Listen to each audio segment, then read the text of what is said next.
They said no woman had ever returned alive from the shadow forest. They said the beast who lived there demanded a sacrifice every blood moon. And tonight, they chose her. But when the villagers dragged Elara to the altar, she did something no one expected. She broke free.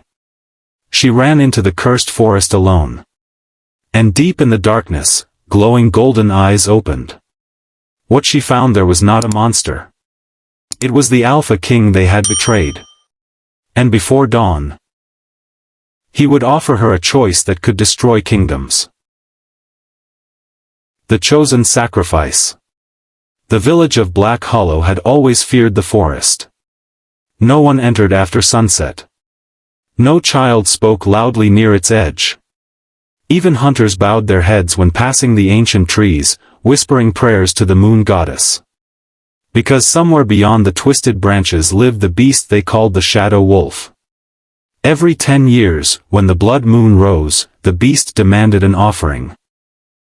If no sacrifice was given, storms destroyed crops, livestock vanished, and people disappeared screaming into the night. At least, that was the story the elders told. And tonight, the blood moon had risen again. Torches lit the village square. Drums pounded like frightened hearts. Men in black cloaks stood around a stone altar stained dark from years of rain and old fear. Elara stood in the center with her wrists bound. She was 22, beautiful in a quiet way, with silver-gray eyes and dark hair falling over her shoulders. She had spent her life serving others, cleaning floors, mending clothes, caring for the sick. She had never harmed anyone. Yet they chose her. "Why me?" she asked, voice shaking. The village elder, Garen, refused to meet her eyes. "You are unmarried. Without family. It must be done." "My mother is buried here," Elara said bitterly. "My father died building your homes. And we honor them through your sacrifice," he replied coldly. The crowd murmured agreement. Elara searched their faces. People she had helped. People whose children she carried when they were sick. People who once called her kind. Now none of them would save her. Then she saw him. Tomas. The blacksmith's son. The man who had promised to marry her by spring. He stood at the back, head lowered. "Tomas," she cried. "Please." He clenched his jaw but said nothing. Her heart shattered. So this was love. So this was loyalty. The drums grew louder. 2 men dragged her toward the altar stone at the village edge, nearest the forest entrance. The blood moon burned above like an open wound. They tied her hands behind the stone. The elder raised a ceremonial blade. "Moon goddess, protect us. Shadow Wolf, accept this offering." Elara closed her eyes. Then anger rose hotter than fear. No. She was not born to die because cowards feared shadows. With sudden force, she slammed her shoulder backward into the stone edge, scraping the rope. Again. Again. The fibers loosened. The elder stepped forward. She ripped one hand free. Gasps filled the square. Before anyone could react, Elara seized burning ash from a nearby torch and flung it into Garen's eyes. He screamed. She kicked another man in the knee, grabbed the knife, and cut the rest of the rope.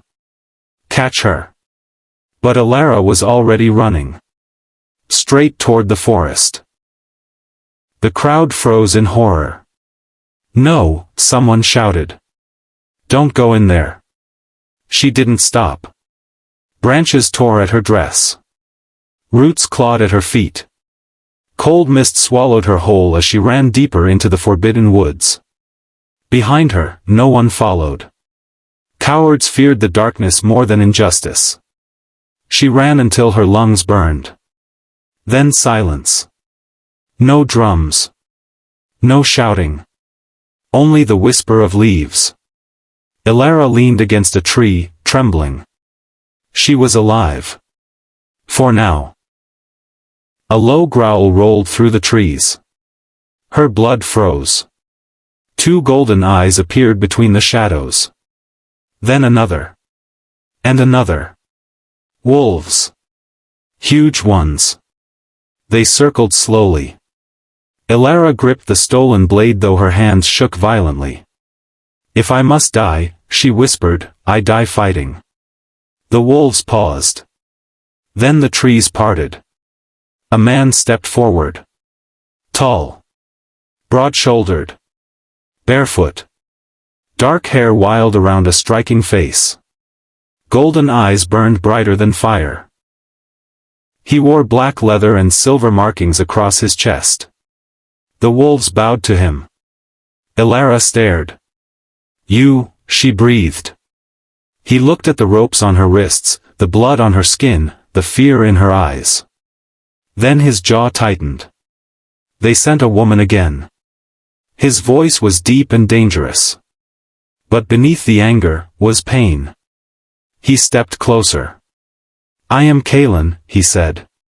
King of the Moonfang Pack. Elara raised the blade. And I am not your sacrifice. For the first time in years. Kalin smiled. The beast they lied about. The forest stood silent around them. Elara's breath came in short bursts as she kept the ceremonial blade raised with trembling hands. Moonlight filtered through the towering black pines, painting silver streaks across the ground. The wolves remained in a circle, their glowing eyes fixed on her, but none moved. The man before her did not look like a beast. He looked like power. Tall and broad-shouldered, with dark hair brushing the collar of his leather cloak, Kalin carried himself like a king who needed no crown. His golden eyes studied Elara carefully, not with hunger, but with concern. Still, concern could be another kind of trap. Stay back, Elara warned. Kalin's gaze dropped to the knife in her hand. That blade would not stop even the smallest of my wolves. Then be grateful I'm aiming for your throat. A slow smile touched his mouth. Behind him, one of the wolves made a strange sound that almost resembled amusement. Elara frowned. Did your wolf just laugh at me? Kalin folded his arms. That was Rurik. He laughs at everyone. The massive gray wolf lowered his head as if offended. Despite the danger, a tiny spark of absurdity flickered inside her fear. She tightened her grip on the blade. Why aren't you attacking me? Kalin's expression hardened. Because I do not kill innocent women tied to stones. The word struck her harder than any blow. He knew. Of course he knew. How many? She asked quietly. His jaw flexed. Too many. The wind moved through the trees like a whispering ghost. Elara lowered the knife a fraction. Then the stories are lies. Some lies are fed for generations until they become tradition. He stepped aside and gestured to the forest path behind him. Come. Your wrists need treatment. I'm not going anywhere with you. You already came into my forest. That was by accident. No, he said, voice low. That was courage. The word unsettled her more than his wolves. No one in Black Hollow had ever called her brave. She had been useful. Quiet. Obedient. Pretty enough. Poor enough. Never brave.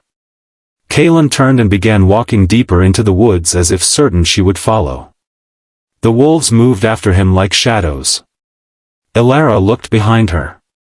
The way back led to the village that had bound her for death. Ahead was the monster they lied about. She chose the monster. They reached a hidden valley where moonlight spilled like water over stone. Elara stopped in awe. A settlement lay between ancient trees, beautiful wooden lodges built into the forest itself, bridges woven from living roots, lanterns glowing blue with moonfire.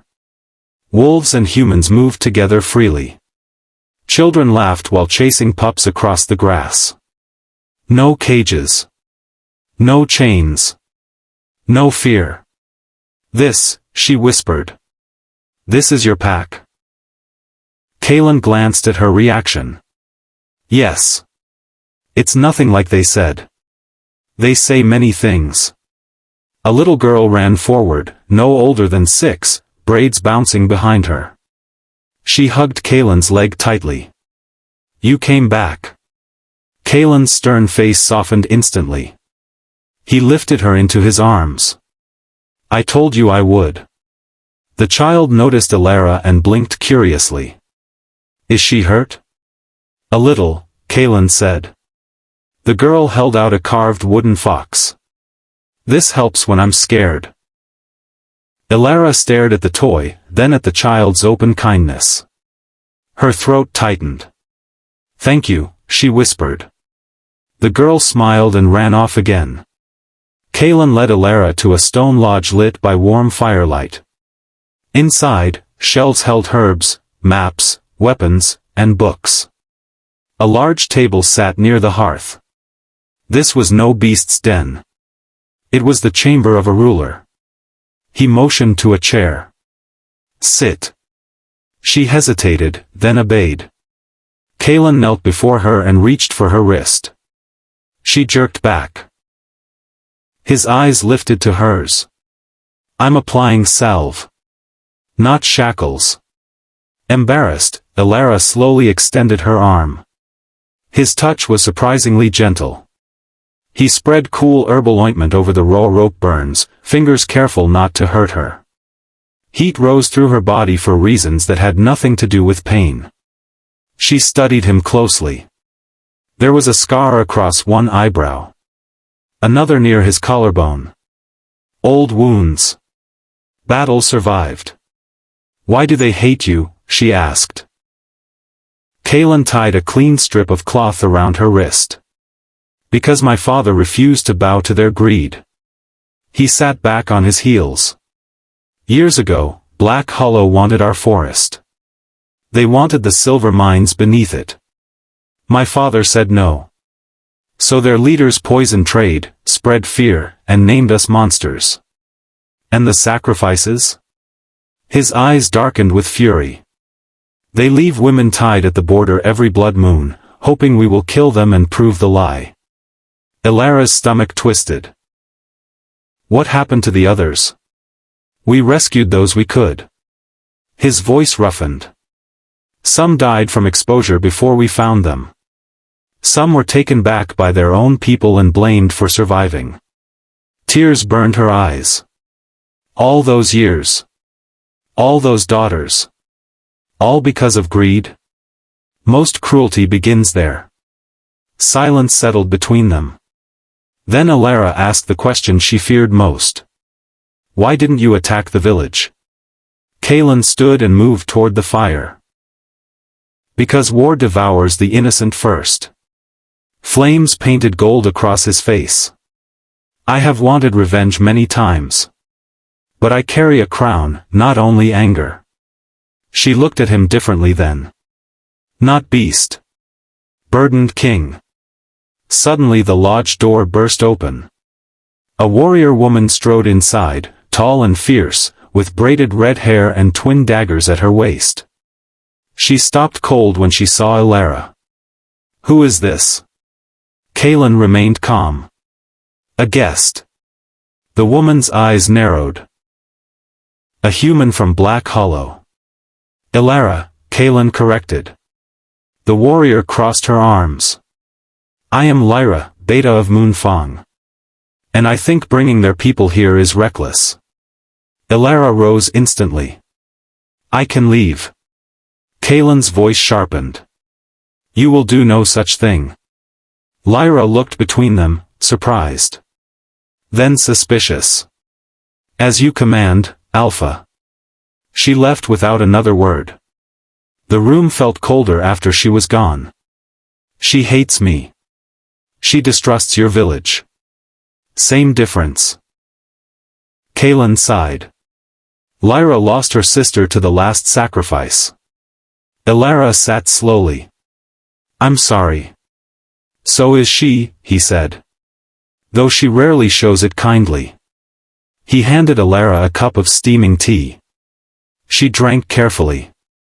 Warmth spread through her chest. "You should rest," he said. "Why are you helping me?" Kaelin held her gaze. "Because when they tied you to that stone," his voice lowered. "You reminded me of someone I once failed to save." Something deep and wounded moved behind his eyes. Before she could ask more, a howl split the night outside. Urgent. Danger. Kaelin was at the door instantly. Another warrior shouted from outside. "Alpha. Border breach." Kaelin's body changed in one heartbeat, muscles tightening, eyes blazing, canines lengthening. Power radiated from him like a storm. He looked back at Elara. "Stay inside." Then he ran into the night. Elara rushed to the doorway despite his order. At the forest edge, torches burned. Men from Black Hollow poured through the trees carrying weapons. And at their front, Tomas. He pointed toward Kaelin's lodge. "There. She's with the beast." Kaelin shifted mid-leap. Bones cracked. Fur burst through skin. A massive black wolf landed before the invaders, larger than any horse, eyes burning gold like twin suns. The villagers screamed. Elara stared in stunned awe. He was terrifying. Magnificent. And when Tomas raised a crossbow toward the lodge, Kaelin roared so loud the forest itself seemed to shake. For the first time in her life, Elara knew exactly which side she was on. When the Alpha chose her, the roar rolled through the forest like thunder. Men from Black Hollow stumbled backward, dropping spears and torches into the wet leaves. Horses reared. Dogs whined and broke their leashes. Even the bravest hunters forgot how to breathe. Kaelin stood between the invaders and the lodge in his wolf form, towering, black-furred, muscles rippling beneath moonlit power. His golden eyes blazed with warning. No one moved. Then Tomas did. "Elara!" He shouted, gripping his crossbow with shaking hands. "Come back now. We came to save you." Elara stepped from the lodge doorway. Smoke curled around her. Firelight touched the bruises on her wrists. "Save me," she said, voice sharp enough to cut steel. "You watched them tie me to a stone." The men behind Tomas exchanged uneasy glances. Tomas swallowed hard. I had no choice." "You always had a choice." Kaelin's ears flicked back as if listening to every heartbeat in the clearing. Tomas pointed the crossbow toward the Alpha again. "That creature bewitched you." Kaelin snarled, low and deadly. Elara walked forward until she stood beside the giant wolf. The villagers gasped. She placed one trembling hand into the thick fur of Kaelin's shoulder. "I am standing here by my own will." The wolf stilled beneath her touch. The contact sent warmth through her palm, deeper than heat. It felt like touching a storm that had chosen not to strike. Tomas' face twisted with jealousy.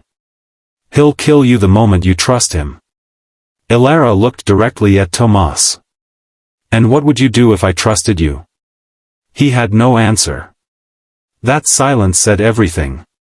Lyra and a line of Moonfang warriors emerged from the trees, bows drawn, wolves pacing at their sides.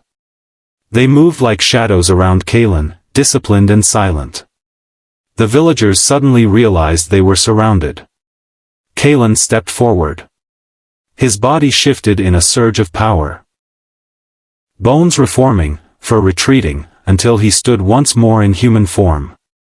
Bare-chested, battle-marked, eyes still glowing. Some of the men dropped to one knee from sheer fear. Kaelin's voice carried like iron. "You trespass in Moonfang territory armed for blood." Garen, the elder, shoved his way to the front, one eye still red from Elara's ash attack. "She belongs to Black Hollow." Elara laughed once, coldly. I belong to no one. The elder ignored her. You stole our sacrifice. Return the girl, and we leave in peace. Lyra spat into the dirt. Peace? You brought chains. Kaelin's gaze never left Garen. No woman will ever be sacrificed here again. Garen sneered. Then the curse will fall on all of us. There is no curse, Kaelin said. Murmurs spread through the villagers. The elder's jaw tightened. Lies. Kaelin took one slow step closer. My father signed a treaty with your leaders 40 years ago. Protection of your crops in exchange for fair trade. When greed took your counsel, they broke the treaty and blamed the forest for the famine that followed. He looked over the crowd. You were taught fear so a few men could keep power. Some villagers lowered their weapons. Others looked at Garen with sudden suspicion. Tomas shouted over them. Don't listen. He's a beast. Kaelin's eyes shifted to Tomas. And yet I have spilled less innocent blood than your village. Silence. Elara felt it then, the first crack in Black Hollow's lies. Garen realized it too. So he did what cowards do when truth corners them. He lunged. A hidden dagger flashed toward Elara's throat. Kaelin moved faster than sight. He caught Garen's wrist mid-strike, twisted sharply, and the dagger fell into the leaves. With one hand Kaelin pinned the elder to a tree. No rage. No wild violence. Just controlled strength. You would murder her to keep your story alive, Kaelin said quietly. Garen clawed at his grip. She was nothing. Kaelin's expression changed. Something ancient and dangerous surfaced. He looked at the villagers. Then hear me clearly. His voice thundered across the clearing. Anyone who calls her nothing answers to me. A pulse of silence followed. Elara's heart slammed against her ribs. No one had ever defended her. Not father. Not Tomas. Not the village she served. No one. Kaelin released Garen, who collapsed coughing into the dirt. The Alpha turned to Elara. Your choice decides this night. Every face swung toward her.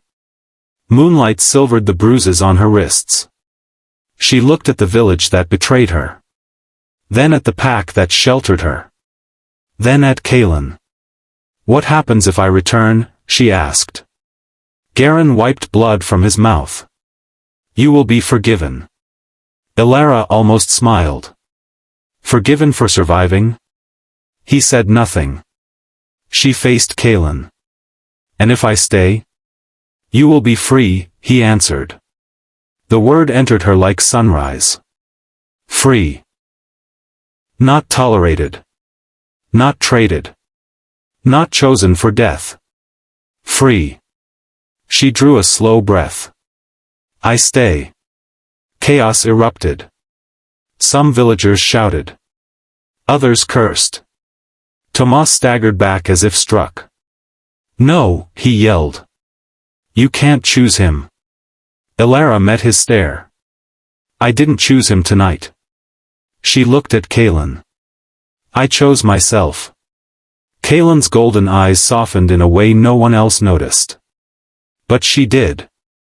The villagers retreated before dawn. Not because they were brave enough to surrender gracefully. Because Moonfang wolves shadowed them every step to the border. Tomas looked back 3 times. Elara never did. Later, when the camp quieted, Kaelin stood alone at the overlook above the valley. Mist curled beneath the cliffs. The first light of morning painted the sky. Elara approached quietly. You could have killed Garen. Yes. But you didn't. Kaelin kept his gaze on the horizon. If I become what they call me, they win. She moved beside him. For a while they said nothing. Then she asked, why did you defend me? He was silent long enough that she thought he would not answer. Finally. Because I know what it is to be treated as a weapon instead of a person. She turned toward him. His profile was carved by dawnlight, beautiful and wounded. When I was 16, he said, my father arranged a political bond with another pack. She loved someone else. She begged me to refuse. His jaw tightened. I obeyed duty instead. What happened? She ran. His voice roughened. They hunted her. She died crossing the northern pass. Pain moved across his face like shadow. I wore a crown the next year. It has felt heavy ever since. Elara stepped closer. You were young. I was weak. No, she said firmly. You were taught obedience the same way I was. He looked at her then. Really looked. The air between them changed. The wind slowed. The world narrowed. I do not feel obedient near you, he murmured. Heat rushed to her cheeks. That sounds dangerous. It is. He lifted one hand slowly, giving her time to stop him. She didn't. His fingers brushed a loose strand of hair from her face. The touch was gentle enough to break her heart. She had known rough hands, hurried hands, careless hands. Never reverent ones. Elara, he said softly, as if learning the shape of her name. She rose on instinct, drawn by something older than fear. Their lips almost met. A horn blasted through the valley below. Lyra's voice echoed upward. Alpha. Riders from the eastern ridge. Kaelin stepped back instantly, jaw clenched. Duty had returned. He hated it. Elara hated it too. He looked at her once more, eyes burning. This is not finished. Then he leapt from the overlook and ran downhill. Elara touched her lips though they had never kissed. Below, armored riders entered Moonfang lands carrying the crest of the Crimson Claw pack. And at their center rode a pale woman in silver armor. Beautiful. Cold. Certain. Lyra's voice carried upward like a warning. Your former betrothed has come. Elara's stomach dropped. Because the woman's eyes were fixed not on Kaelin, but on her. The woman who came for the crown. The horns continued to echo through the valley. Moonfang warriors lined the lower paths with shields raised and bows ready. Wolves paced along the ridges, ears pinned, sensing the tension that crackled through the air like lightning before a storm. Elara hurried down from the overlook, heart pounding. At the center of the valley stood Kaelin, now dressed in dark battle leathers with a silver cloak clasped at one shoulder. His posture was calm, but the stillness around him felt dangerous. Across from him waited the riders of Crimson Claw. Their armor gleamed scarlet and steel. Their horses stamped impatiently, snorting mist into the morning cold. At their front sat the woman Lyra had named. She dismounted in one smooth motion. Tall. Graceful. Strikingly beautiful. Her pale hair was braided with silver chains. Her eyes were sharp blue ice. A sword hung at her hip like an extension of her body. She looked at Kaelin as if she had once owned his attention. Kaelin, she said, voice rich and controlled. You look well. Kaelin did not smile. Selene. The single word held years of history. Elara slowed beside Lyra.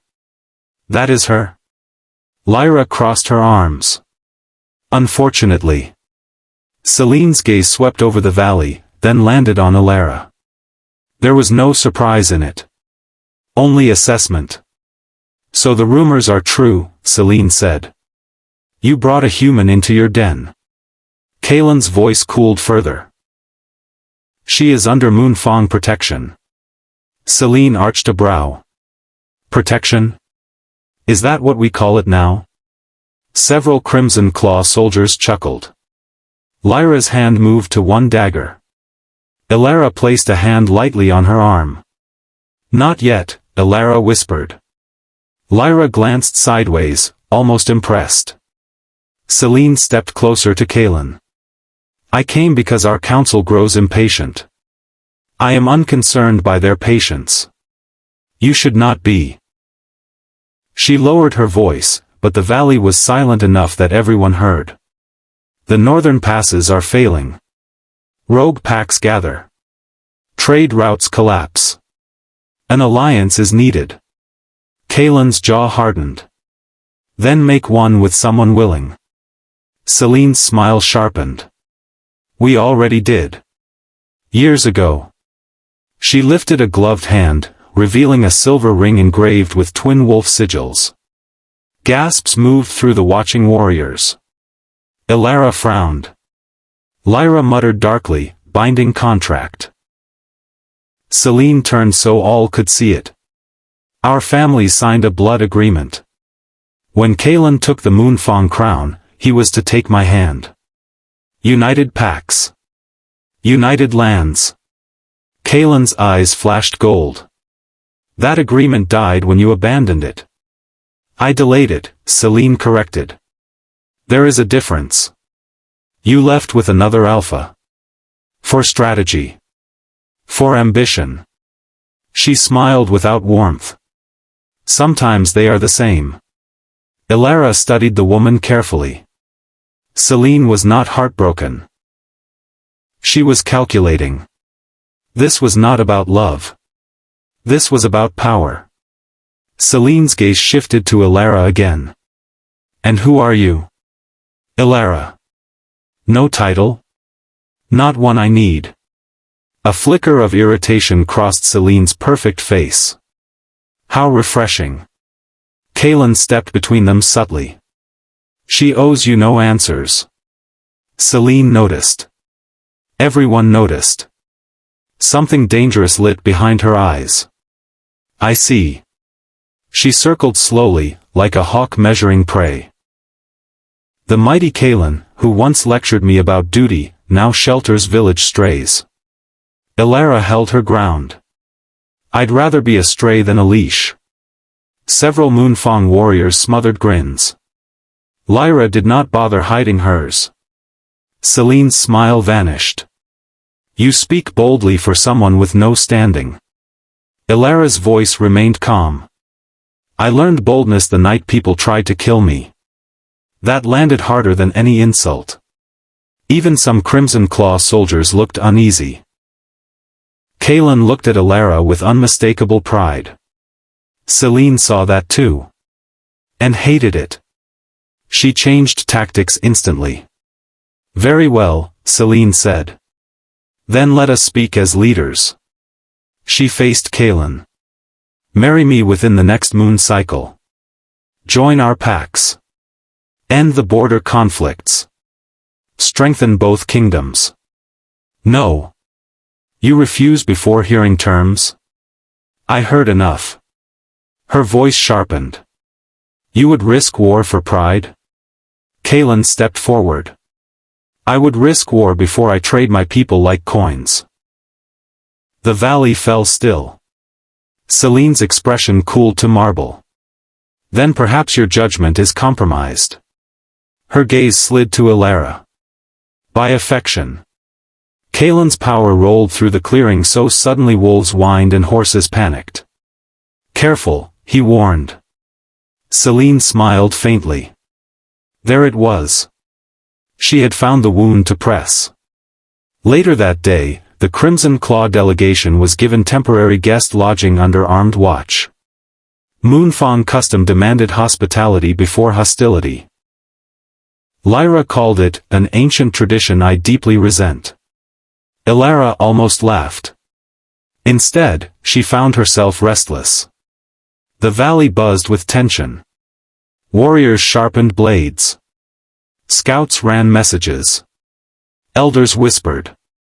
She wandered toward the herb gardens where older women dried roots and flowers beneath woven awnings. One elderly healer beckoned her.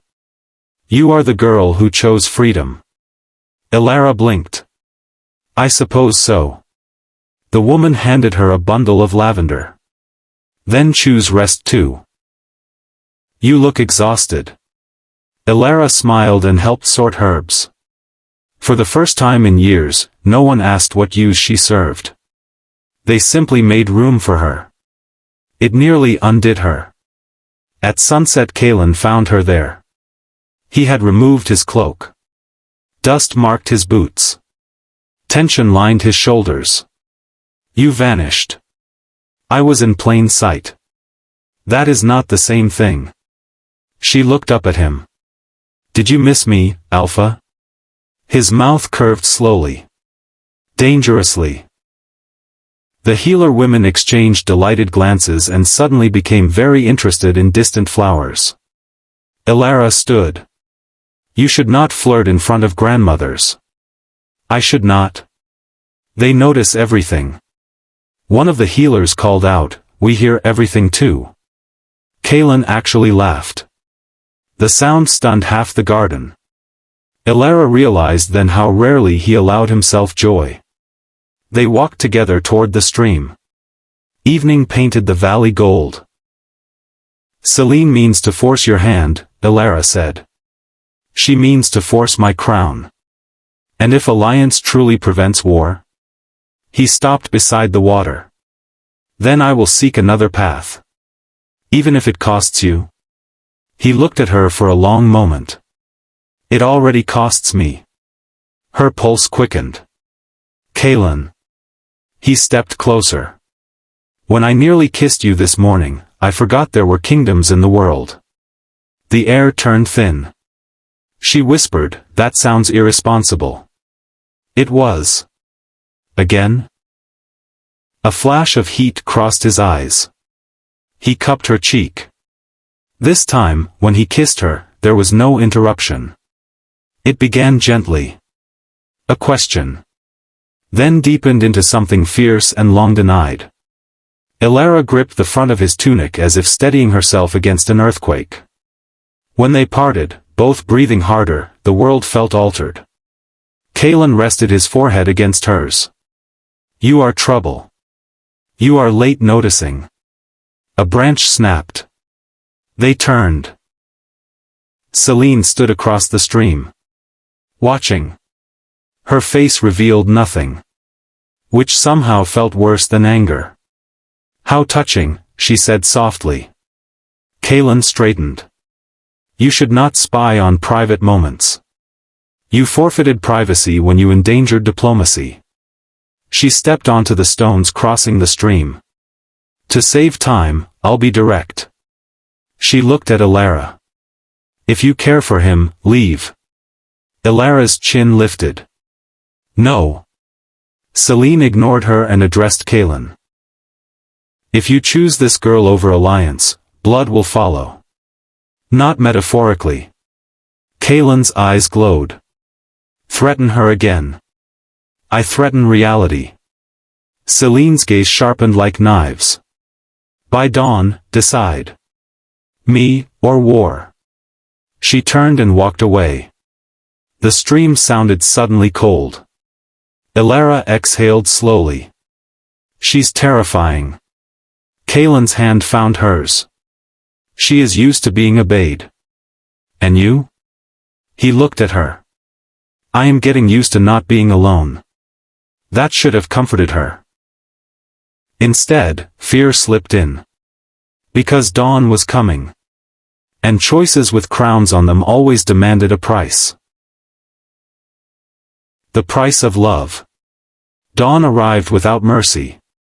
Mist rolled low through the valley, pale and cold, wrapping the wooden lodges and stone paths in silence. Even the birds seemed unwilling to sing. Moonfang warriors stood posted at every ridge. Crimson Claw soldiers remained near their guest quarters, armed though pretending not to be. And in the center hall of the Alpha House, a decision waited like an executioner. Elara had not slept. She sat beside the dying hearth, staring into ash while the memory of Kalen's kiss burned brighter than flame. It had been warmth, promise, danger, all at once. And now it threatened to become the reason men died. The door opened quietly. Lyra entered carrying 2 cups.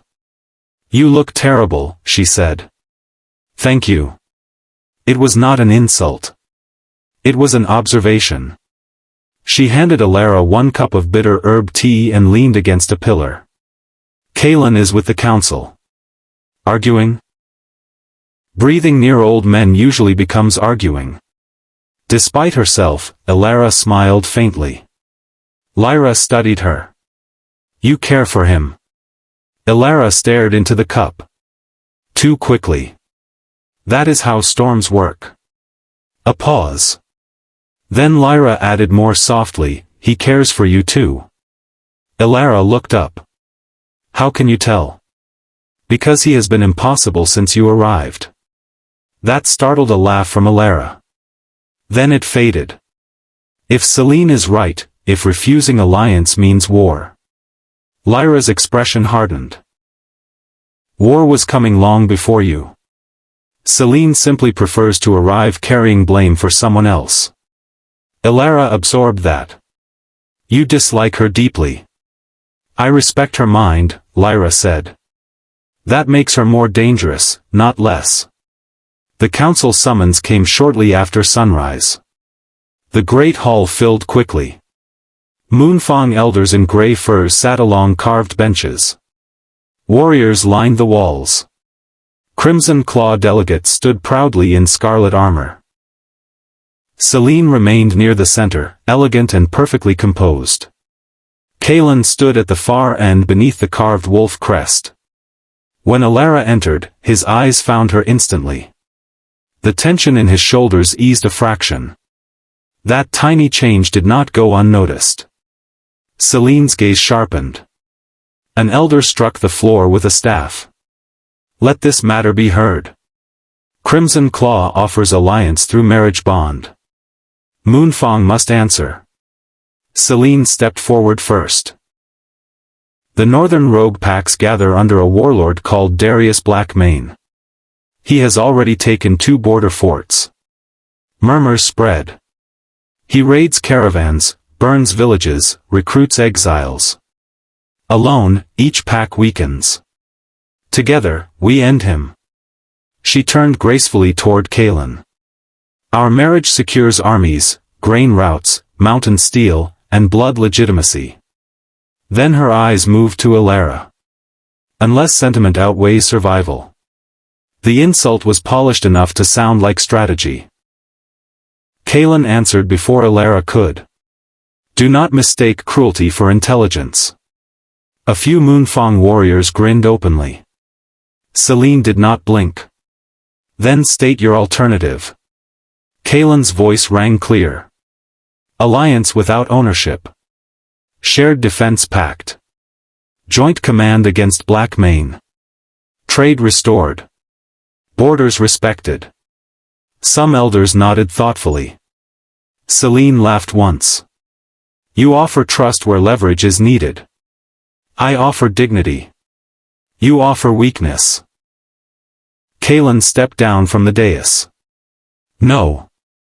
I refuse your need to chain every agreement." The room crackled. Selene's calm thinned. "You refuse because of her." Kaelin's gaze was glacial. "I refuse because of me." Then the doors burst open. A scout stumbled in, bleeding from the shoulder. "Alpha." He dropped to one knee. "Smoke on the eastern farms. Crimson banners, but not theirs." He pointed shakily at Selene's soldiers. "Blackmane wears stolen colors. He attacks under your enemy's crest." The hall erupted. Shouting. Steel half-drawn. Wolves snarling outside. Selene's face changed for the first time. Real anger. "He wants war between us." Kaelin moved instantly. "Lyra, riders to the farms. Protect civilians first." "Already moving. Seal the western pass." She was gone before he finished. Kaelin turned to Selene. "If your people are innocent, prove it." She met his stare. Give me 20 soldiers. You'll have 30. Trust offered in crisis. Her expression flickered, surprise, then respect. Done. He looked at Elara. Stay inside the hall. No. His jaw set. Elara. If civilians are burning, I can help the wounded. This is battle. I know pain well enough to treat it. For one moment Alpha and Woman clashed. Then Kaelin exhaled sharply. Take healers. Stay behind lines. She nodded once. It was not obedience. It was agreement. The eastern farms were chaos. Fields smoldered. Fences broken. Families fled carrying children and sacks of grain. Wolves chased mounted raiders through smoke. Elara moved from person to person with the healers, binding burns, calming frightened children, helping an old man breathe through panic. She had spent years serving those who never valued her. Now every skill mattered. A little boy clutched her skirt. Are the monsters coming? She knelt. The monsters are already here, she said gently. But so are the people who stop them. A howl thundered across the fields. Kaelin in wolf form crashed into 3 riders at once, scattering horses like leaves. His black fur was streaked with ash, golden eyes blazing. He was terrifying. And he was saving everyone. Nearby, Selene fought atop a white horse, sword flashing with ruthless precision. She cut down raiders carrying false crimson banners. She saw Elara helping the wounded. For a second their eyes met across smoke. No jealousy now. Only war. Then came the scream. A barn roof collapsed where several children had hidden. Without thinking, Elara ran. Stop, shouted a healer. Too late. Flames licked the doorway. Smoke poured black and thick. She wrapped cloth over her mouth and plunged inside. Children cried somewhere near the back wall. She crawled low, coughing, until she found 2 girls and a younger boy trapped behind fallen beams. It's all right, she said, though nothing was all right. She pushed one beam. It barely moved. Another. Pain shot through her shoulder. The fire spread. Outside, distant shouts. Inside, the children sobbed. Elara planted both feet and heaved with everything in her. The beam shifted enough. Go, she ordered. The girls crawled free dragging the boy.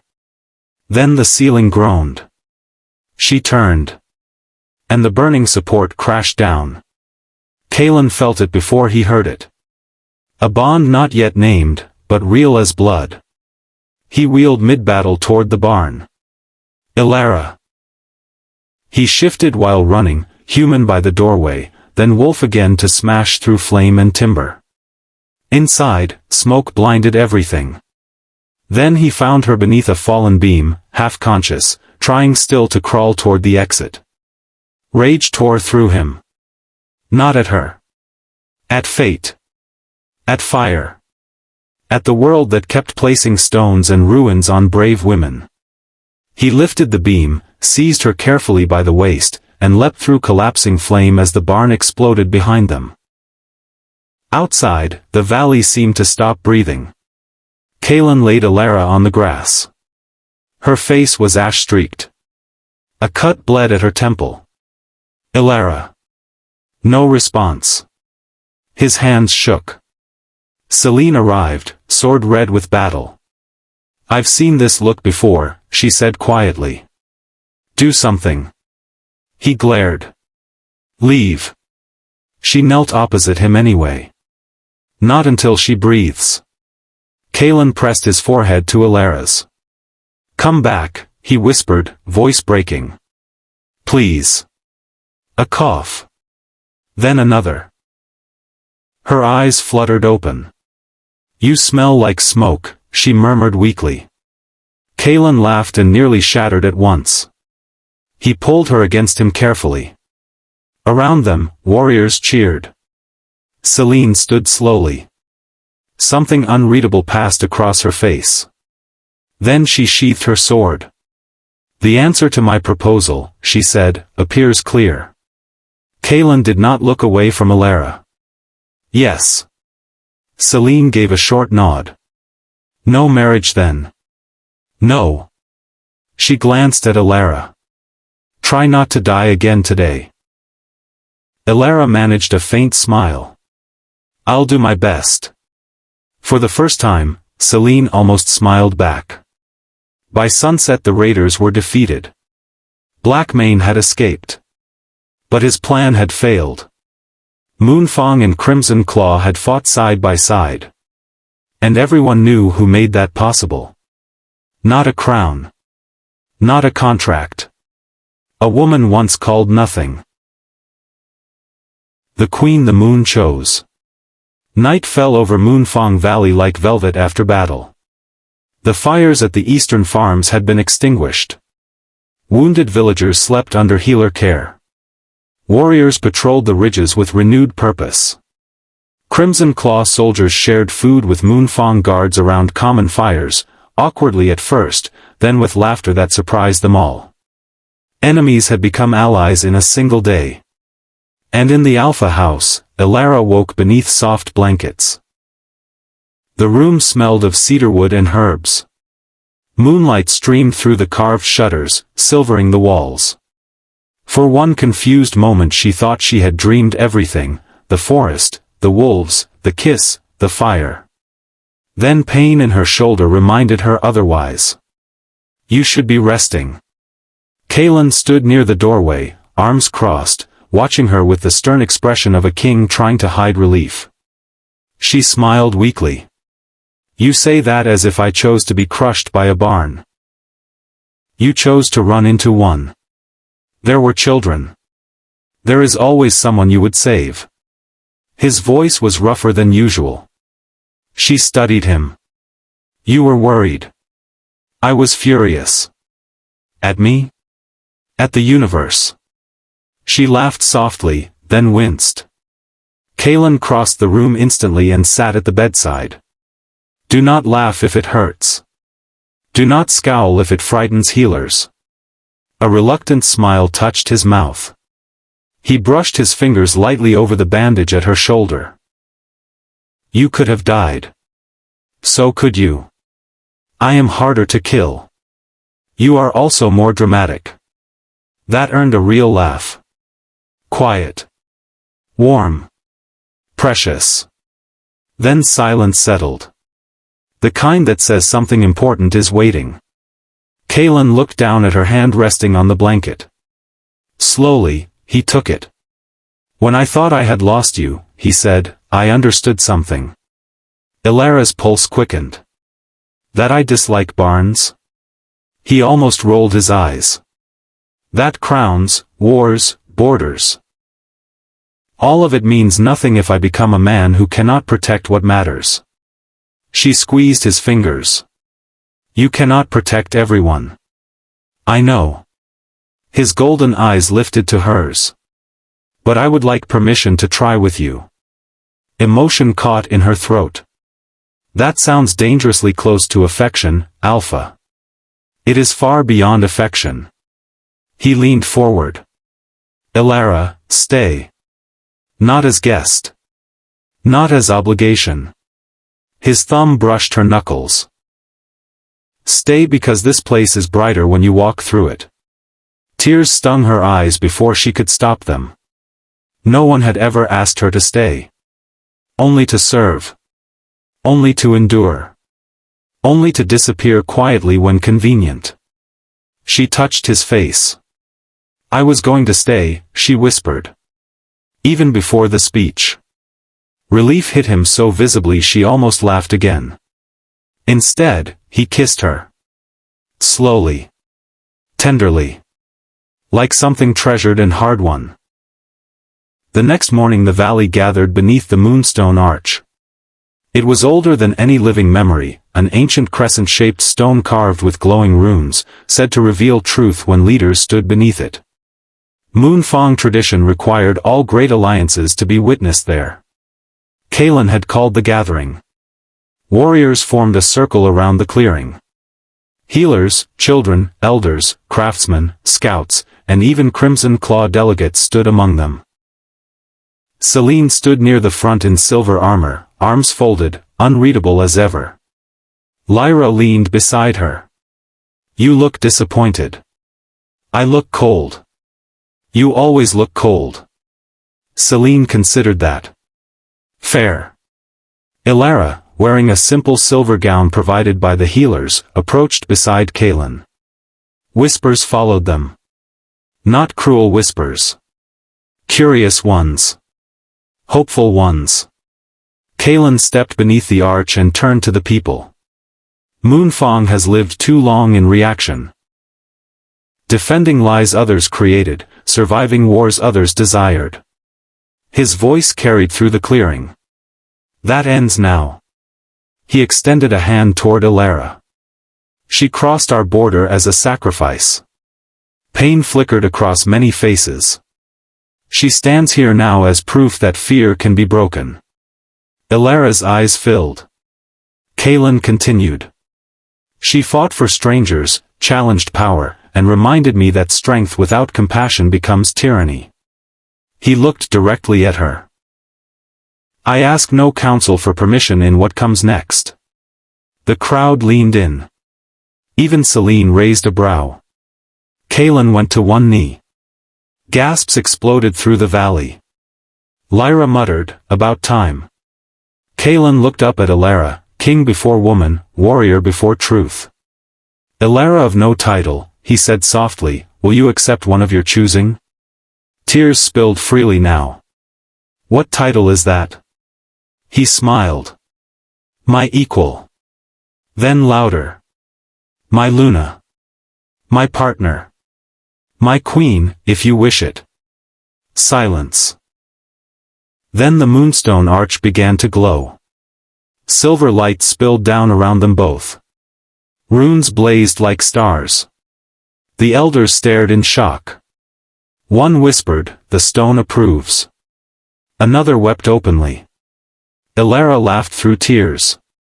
"You dramatic, impossible man. Is that a yes?" She pulled him to his feet. "It is." Then she kissed him before the entire valley. The clearing erupted. Howls rose to the sky. Children cheered. Wolves barked and leapt. Warriors struck shields with spears. Even Crimson Claw soldiers applauded. Celine sighed. "I truly hate public displays." But she was smiling. Later that day, treaties were signed. Not marriage contracts. Mutual defense pacts. Shared trade routes. Joint patrols against Black Main. Celine and Kalen sealed it with forearm clasp instead of vows. "Try not to become unbearable in happiness," she told him. "No promises." She turned to Elara. "You changed the map. I only refuse to die." Celine considered that. "Yes. That is how maps change." Then she mounted her horse and rode out with Crimson Claw, not defeated, but transformed. Weeks passed. Blackmane's rogue army was hunted back into the wastelands by united packs. Black Hollow's corrupt elder Garen was removed by his own people after the truth of the sacrifices spread. Tomas left the village in shame. The old lies crumbled faster than stone. And in Moonfang Valley, new things grew. Elara opened healing houses for travelers and border villages alike. Children followed her everywhere. Warriors sought her counsel more than they admitted.